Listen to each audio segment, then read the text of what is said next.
Hello everyone, it's Kristen. Welcome back to my channel for another video. I'm so excited to share with you today a quick little tutorial on how to do silk screen on polymer clay. This is way simpler than you might think it is, and I'm so excited to dive into all the details with you today.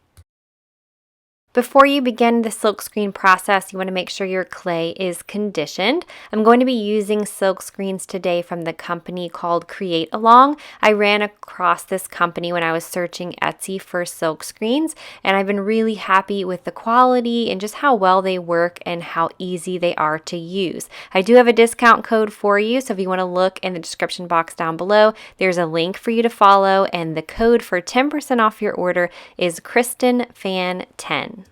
I am just using regular acrylic paint from the craft store, and let's go ahead and get started. Place your silk screen with the colored side down on your polymer clay. I like to roll the acrylic roller across just to kind of make sure that the screen is adhered. You don't want to smush it in too tightly, but you want it to be, not just laying on top of the clay. Make sure that your paint is mixed up really well, and then we're just going to do a line across one side of the silk screen over top of the clay, and then we're just using our little squeegee here. I have a Sculpey one, but you could also just use an old gift card or credit card, something like that.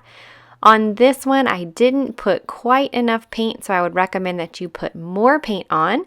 I just went ahead and did a line on the other side, and then I'm going to scrape from the right to the left on this side. I was a little worried that having to add extra paint was going to mess up the design in the end, but I'm happy to say that it didn't at all. The design turned out perfectly, so that doesn't matter if you don't put enough paint. It seems like it's perfectly fine just to add a little bit more. As you can see, the design turned out really, really nicely, and so now I am just taking it off of the glass, and I'm going to set it aside and let it dry completely while we move on to our next design. As soon as you pull your silk screen off of your clay, you want to put it into a container of water to completely wash the acrylic paint off of your silk screen. Look how cute this Monstera silk screen is. I was so excited when I saw this. I was like, I have to have it. If you've been watching my videos for a while, then you'll know that I have a giant Monstera plant that is in the back of most of my videos. It's one of my favorite indoor plants, so I was excited to find this silk screen print. Like I said, we're going to follow the exact same instructions as the first time, but this time I'm putting a little bit of extra paint on the side so I don't have to add more. Not that it mattered, but I'm just kind of learning from experience and adding a little bit more this time. As I mentioned, these silk screens are from Create Along. I'll have a link in the description box below if you want to get some for yourself.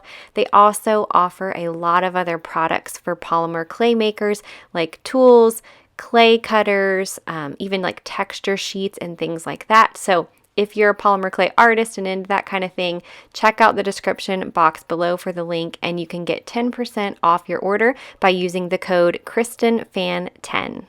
Look how nice that turned out, and the process is just so simple. As I mentioned before, make sure as soon as you take your silk screen off your clay that you put it right into a container full of water and kind of use your fingers to wash it. You can even run it under a sink and just get all that acrylic paint off, because if you don't do that and it dries on there, then your silk screen will be ruined. So that's a really important part of this process.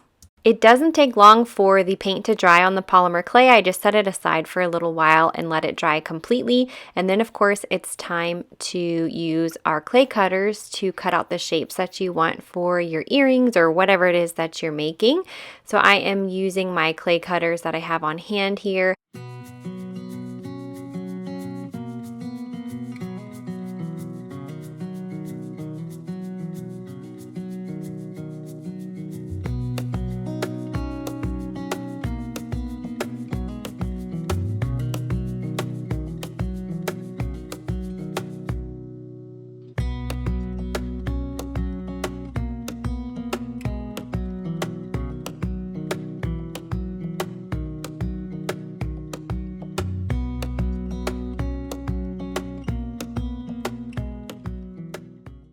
Now it's time to cut the earrings out of the Monstera slab of clay. Everything that I use in this video will be linked in the video description down below, including the little tool that I use to make the jump ring holes in the raw clay. I get tons of questions about that on my videos, and it's always linked in the video description down below. And just like usual, we are going to bake our clay at 275 degrees for about 30 to 35 minutes, depending on the thickness of the clay.